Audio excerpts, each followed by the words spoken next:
Selamat pagi. Kita bertemu pada hari ini di pelajaran IPS. IPS kelas 9. Oke, perkenalkan, nama saya Pak Heru. Ya. Nanti kita akan bertemu di pelajaran IPS selama 1 tahun pelajaran ini.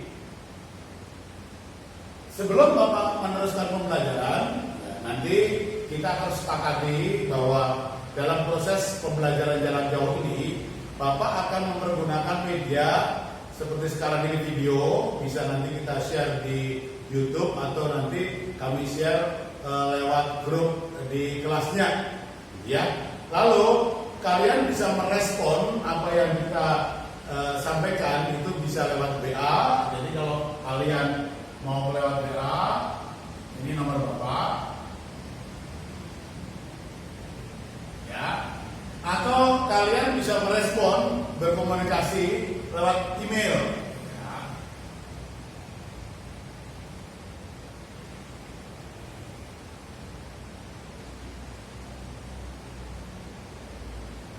Ya, ini semuanya heroabs62@gmail, ya.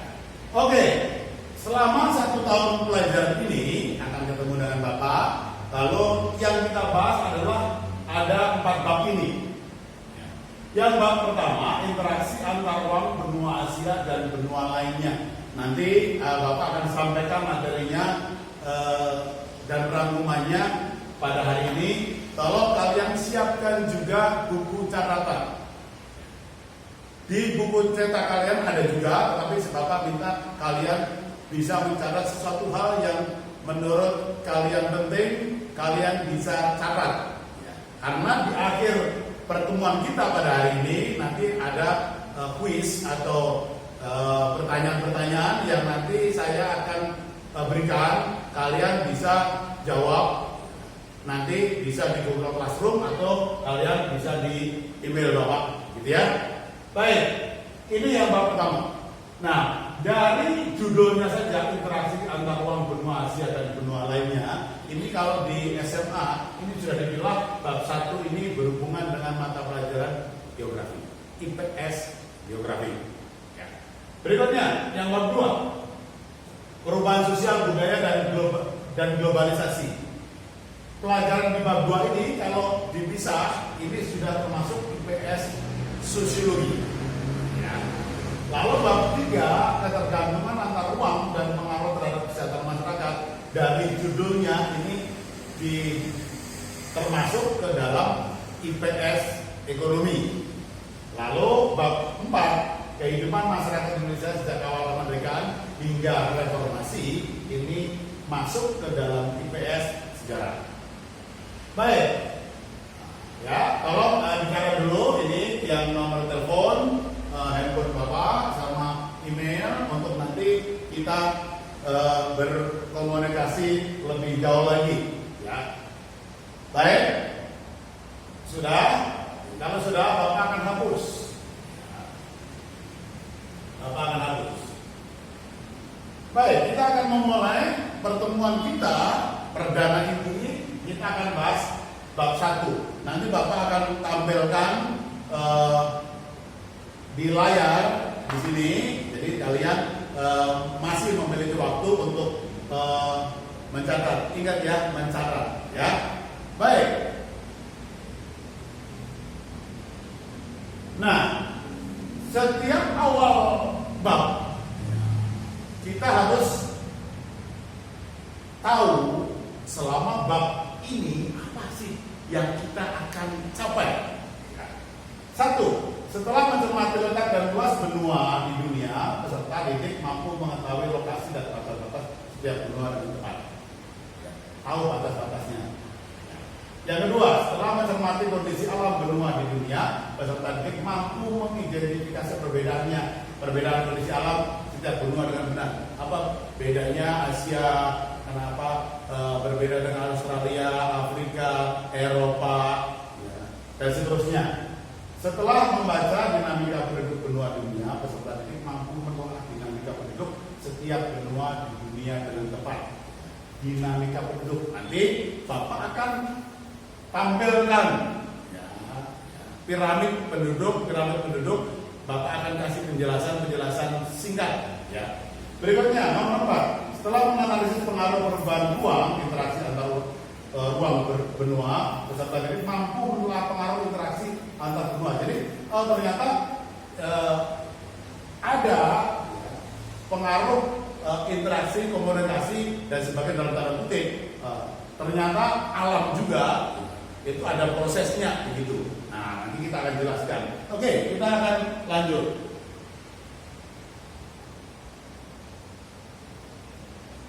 Ini letak dan luas benua Asia dan benua lainnya, kondisi alam, dinamika kependudukan negara-negara dunia dan pengaruh perubahan ruang, interaksi antar ruang benua Asia dan benua lainnya. Ini tidak usah dicatat dulu, nanti kita langsung ke poinnya saja. Oke, Bapak akan jelaskan dulu yang kita bahas. Maaf, ini mungkin ada yang tidak jelas. Amerika, Afrika, Eropa, Asia, dan Australia. Bapak paparkan letak dan luas benua Asia dan benua lainnya. Ya. Oke, ini ada peta.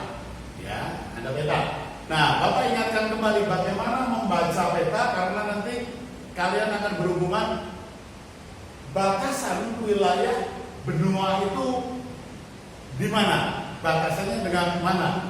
Baik, ini kita ulang lagi. Ini materi pelajaran kelas 7 ya, materi pelajaran kelas 7. Nah, kalau lihat peta seperti ini selalu yang atas ini utara. Jadi kalau ini Amerika, batas utaranya ada yang di atas di sana. Kutub utara di sana. Di sini Kanada, di atasnya Kanada. Lalu kalau atas utara berarti bawah selatan lawannya. Ya. Baik. Timur ada di mana? Gampang. Kalau menghafal kalian menghadap berlawanan atau sebaliknya kalian menghadap peta, ya. Baik, lebih gampang kalian menghadap ke peta. Yang timur itu sebelah kanan. Timur sebelah kanan. Barat sebelah kiri, pada kanan kiri, ya. Jadi di sana timur, di sini barat. Makanya kalau kamu lihat di peta Indonesia bagian timur, Irian Jaya ini atau Papua ini Indonesia bagian timur. Jadi posisinya ada sebelah kanan. Nah, yang kiri ini Sumatera posisi sebelah kiri. Kalau kita menghadap ke peta. Jadi kanan timur, kiri barat. Jadi kalau saya tanya, tolong kalian batas Afrika, benua Afrika itu mana saja? Atas adalah utara, di sini posisinya, ya. Lalu selatan posisinya di sini, barat posisi di sini, timur posisi di sini. Jadi kalau misalkan kalian dilihat, oh batas timurnya mana, tinggal baca di peta di sana. Baratnya di mana? Ini timur, barat, utara, selatan, ya. Baik. Apa akan hapus? Saya kira sih ini mengingatkan saja, kalian sudah tahu. Baik, kita akan teruskan, ya. Amerika, posisi geografis dilihat dari letak berdasarkan garis lintang dan garis bujur. Nah, ini nanti kalau di peta ada garis-garis yang mengarah ke sini sama mengarah di sana. Ya, kalau zaman sekarang kita bisa memakai Google, posisi kalian, letak kalian ada posisi di mana, itu langsung otomatis. Lalu luas wilayahnya 42 juta kilometer persegi. Afrika posisinya luas wilayah Eropa dan sebagainya. Nah, di sana ada Australia, adalah benua paling kecil. Karena benua yang hanya satu negara itu adalah Australia. Ya, nanti kalian bisa lihat. Ya. Baik, kita teruskan. Oke, kita lihat kondisi alam dinamika penduduk dunia. Maaf, Bapak akan ambil beberapa negara saja sebagai perwakilan yang kita akan bahas pada hari ini. Indonesia. Nah, kita akan di Indonesia, kita akan bahas Indonesia. Ada pertemuan lempeng Eurasia, lempeng Pasifik, dan lempeng Australia. Nanti kalau kamu lihat peta sesungguhnya ada garis-garis di sini. Ini lempeng. Lalu terdapat 3 kawasan flora, fauna, serta beriklim tropis. Jadi ada kalau kamu lihat Indonesia bagian barat, Indonesia bagian tengah, Indonesia bagian timur, posisinya akan seperti sana. Nah, masing-masing memiliki sumber daya flora dan fauna yang berbeda. Kalau di Indonesia bagian barat, kamu mengenal Bantai Gajah. Indonesia bagian timur itu hewan-hewan berkantung, hampir mirip di Australia karena mereka berdekatan sekali. Ya, kalau kaya akan sumber alam seperti tambang, hutan, pertanian, dan perkebunan. Ya, berikutnya kita ambil satu negara Korea Selatan. Terdapat titik tertinggi di Alasan, Pegunungan Taibat, ya, memiliki hutan tropis di sepanjang pantai selatan. Jadi selatan di mana? Nah, di sini. Bawahnya di bawah. Ini kalau Korea Selatan di sini bawah. Ya. Lalu iklim sedang 4 musim. Korea Selatan sudah mengenal 4 musim. Ya, baik. Kita lihat kependudukan. Oke. Bapak akan ini kan penjelasan dulu. Ini piramida penduduk. Ini piramida penduduk. Piramida penduduk. Nanti kalian akan mengenal 3 piramida penduduk. Ya. Piramida penduduk. Nah, piramida penduduk cara membacanya gampang. Ini dari titik 0. Berarti 0 akhir di sini ke sana, semakin ke sana itu semakin usianya tua, ya, usia tua. Nah, kalau ini piramida penduduk. Biasanya begini. Nah, piramida penduduk itu ada 3. Satu, ada piramida penduduk muda. Gambarnya seperti ini. Jadi yang ini kan tadi gambar, ya. Ini dari 0, ya, 0 tahunnya di sini, semakin ke sana semakin usianya tua, ya. Ini jumlah saja ke sana. Nah, ini kalau piramida penduduk muda, sekali lagi, piramida penduduk muda itu usia mudanya besar, kelahirannya besar, kematiannya sedikit. Jadi pertumbuhan penduduknya tinggi. Ini contoh-contoh negara-negara yang sedang berkembang seperti di Indonesia. Ya, ini ya, seperti di Indonesia. Oke, lalu yang kedua ini muda.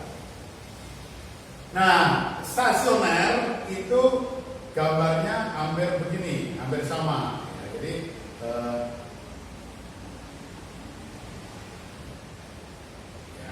jadi stasioner ini yang stasioner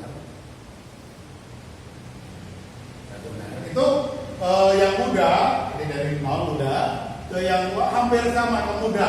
Nah, jadi dan lahir yang anak-anak bayi sampai di muda itu hampir sama, sampai tua baru menyempit. Lalu yang ketiga piramida penduduk tua. Nah, tua itu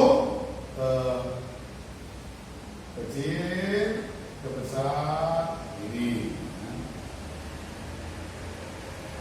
Nah, ini contoh nanti kita lihat ada contohnya ada negara-negara maju. Negara maju itu tingkat kelahirannya rendah, tingkat kematiannya agak tinggi. Kadang beberapa negara tingkat pertumbuhannya 0, bahkan ada yang sampai minus. Artinya apa? Artinya yang lahir lebih sedikit dibandingkan yang meninggal. Nah, ini bahaya. Nah, lama-lama penduduk habis. Makanya ada banyak negara maju yang memiliki piramida penduduk seperti ini. Makanya banyak sekali, contohnya di tetangga kita yang dekat Singapura. Mereka sengaja membuat menarik pasangan muda untuk bisa memiliki anak, karena takut kalau nanti mengalami kekurangan penduduk karena kelahirannya sangat kecil. Banyak cara dilakukan. Kenapa itu terjadi? Karena apa? Biaya hidup dan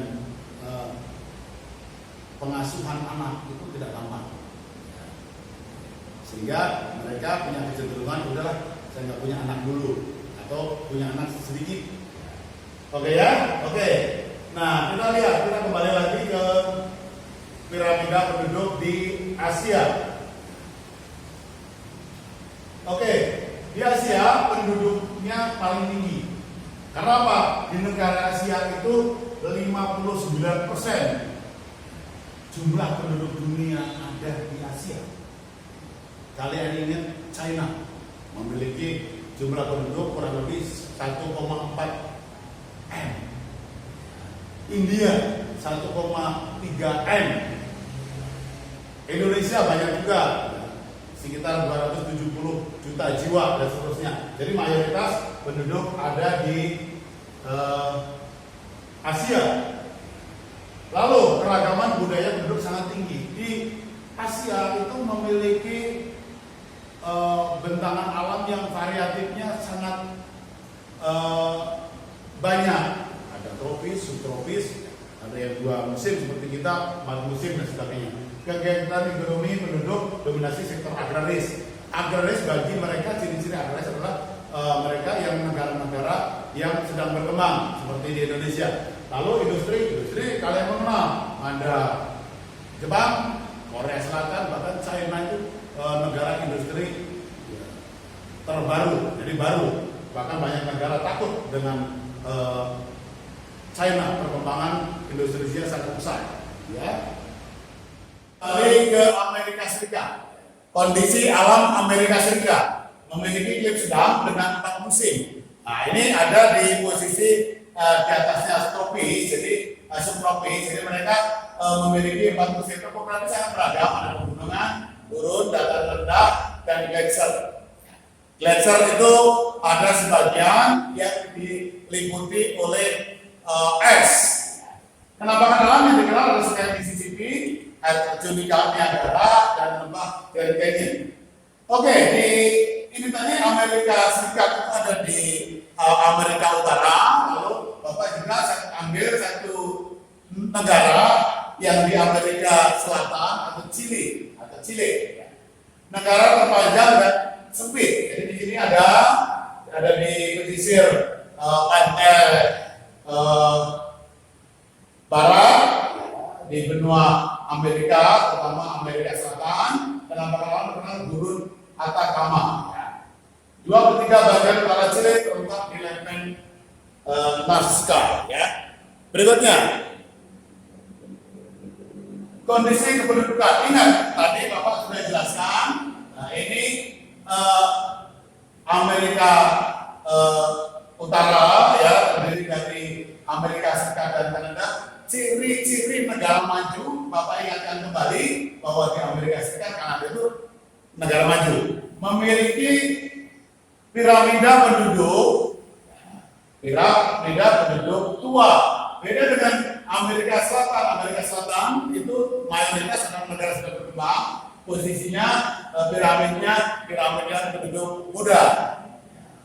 Nah, dengan salah satu ciri negara maju adalah perkembangan teknologi yang sangat maju. Ingat, kita kembali lagi ingatkan bahwa negara maju memiliki tingkat kesehatan yang bagus, terus pendapatan tinggi per kapitanya, dan pendidikannya tinggi. Demikian juga Amerika Selatan. Amerika Selatan itu mayoritas adalah ciri-ciri negara agraris, yaitu negara-negara, salah satu ciri negara-negara yang mereka sedang berkembang. Ya, tinggal sebagai wilayah Amerika Latin, kondisi ekonomi beberapa negara relatif kurang stabil, ya, karena mereka termasuk di negara-negara sedang berkembang. Afrika terletak kita ambil dari Mesir dan Nigeria. Mesir itu ada di Afrika bagian utara. Ya, Mesir salah satu negara di Afrika yang cukup maju. Ya, terletak di Afrika Utara, sebagian besar berada di subtropis cenderung kering. Lewati Sungai Nil, terdapat pegunungan Sinai, sebagian besar tertutup lapisan batuan gamping. Lalu Nigeria. Nigeria ada di posisi Afrika, dia posisi di bagian selatan. Kalau di bawah itu bagian selatan, ini di bagian selatan. Beriklim tropis adalah penambangan berupa gunung pasir, pada rumput, gunung batu, dan dapat sungai Niger, sungai terbesar di Nigeria yang membelah Nigeria. Oke, kependudukannya. Afrika termasuk mayoritas negaranya, kecuali dari Mesir dan Afrika Selatan. Mayoritas kalau Afrika Selatan dan Mesir itu agak lebih maju, terutama Afrika Selatan, karena Afrika Selatan itu sebenarnya koloni bekas jajahan Inggris. Lalu piramida penduduk Afrika ini jelas-jelas piramida penduduk muda yang mereka memang tingkat kelahirannya cukup tinggi, sehingga pertumbuhan penduduknya itu sangat tinggi. Salah satu ciri negara sedang berkembang. Persebaran penduduk tidak merata, permasalahan penduduk dari kesehatan, terutama tingkat pendidikan ini salah satu ciri negara yang sedang berkembang. Permasalahan permasalahan utama ini yang jadi kendala. Jadi tidak heran kalau kalian lihat di televisi dan sebagainya kelaparan baik di Ethiopia, di beberapa negara, itu karena mereka memang tingkat perekonomiannya rendah, berpengaruh terhadap kesehatan dan pendidikan. Baik. Sekarang Eropa. Eropa adalah negara yang tingkat peradabannya lebih tinggi dibandingkan negara-negara lain, bahkan benua-benua lain. Nah, Eropa tidak heran kalau misalnya contohnya ini Inggris. Inggris memiliki koloni di berbagai benua, Australia, Amerika, kalau lihat kalian Amerika Serikat, itu kan mayoritas mereka pendatang dari Inggris, ya. Makanya tidak heran dia pakai bahasa itu juga bahasa Inggris. Nah, mereka sudah menjelajah ke berbagai benua, termasuk mereka yang menemukan benua-benua lain selain benua Eropa, itu orang-orang dari Eropa. Dan mengenai laut panas Gulf-Stream yang sejuk dan basah. Nah, arus laut panas. Ya, nanti kalau kamu belajar di Jepang kayak Shibo ya, mereka pertemuan arus panas dan arus dingin ini berdampak kepada begitu melimpahnya biota laut. Ya, lalu Inggris tropis adalah Eropa sehingga menjadi pulau yang disebut dengan pulau kontinental, beberapa pulau disebut pulau kontinental. Lalu Prancis sebagian besar di Prancis merupakan negara rendah terhadap semua yang dikenal dengan masif sentral. Nah, Prancis dan Inggris itu sebenarnya berdekatan. Nah, kalau kamu belajar lebih banyak lagi tentang teknologi dan pengembangan dua negara ini, sekarang mereka bisa dihubungkan oleh kereta bawah tanah dan bawah laut. Itu teknologi yang luar biasa, ya. Oke, sebagai negara maju, ingat lagi pembagian piramida penduduknya itu piramida penduduk ini ingat, pertumbuhan penduduknya sedikit, tingkat kelahirannya rendah, sehingga banyak, sekali lagi saya sampaikan, banyak negara-negara maju itu tingkat pertumbuhan ekonominya hampir minus, ya. Lalu terjadi fenomena depopulation. Jadi dia pun bingung ya, sebenarnya pertumbuhan penduduknya rendah, takut-takut jangan-jangan nanti anak yang lahir lebih sedikit dari mati, lama-lama bisa habis, ya. Lalu ini mayoritas di Eropa negara maju. Nah, ingat, negara maju, kesehatannya bagus, perekonomian bagus, tingkat pendidikan penduduknya relatif bagus, ya. Baik, sekarang benua yang terakhir yang kita bahas adalah Australia. Itu benua terkecil, terdiri dari 3 zona, yaitu dataran rendah, dataran tinggi, dan plato besar. Iklimnya variatif banget. Kalau tropis itu yang Australia di Utara itu berdekatan dengan Indonesia. Nah, subtropis ada juga gurun di tengah-tengah nanti Australia bagian tengah, lalu plato barat besar. kalau sedang. Saya terdapat penampakan dari barrier reef. Apa itu? Di Queensland itu ada gugusan karang yang besar, yang luar biasa. Nah, itu tempat di mana biota laut bertumbuh dan berkembang. Nah, di sana sangat terkenal lagi untuk wisata air, nyelam, ya. Nah, ya, jadi itu fauna khas Australia, berbagai jenis reptil dan hewan berkantung. Ingat, kalau yang pelajari, ya bahwa di Indonesia juga ada 3 flora fauna, jenis 3 flora fauna. Ada barat, tengah, dan timur. Nah, di sini fauna yang di Australia itu kecenderungannya hampir mirip dengan Indonesia bagian timur. Ada di Papua, ada yang aneka reptil dan hewan-hewan berkantung. Karena mereka secara garis lurus jalur itu masih sangat berdekatan. Ya. Baik, kependudukan. Mereka itu termasuk negara maju. Ya, Australia itu negara maju karena luar biasa. Hampir semua koloni Inggris itu menjadi negara-negara yang maju. Gitu ya.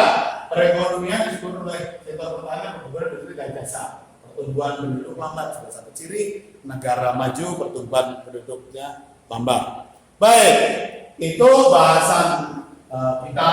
Nanti di bagian pertama tadi yang kita bahas, nanti Bapak akan buatkan pertanyaan. Sekali lagi Bapak akan buatkan pertanyaan untuk pembelajaran kita untuk hari ini. Jadi pembelajaran kita untuk hari ini. Jadi hari ini kita sampai di sini. Nanti setelah itu Bapak minta kalian buka di Google Classroom, jawab pertanyaan yang Bapak sampaikan, lalu kirim lagi di sini juga. Oke ya, itu saja pertemuan kita yang pertama. Kiranya Tuhan berkati ya.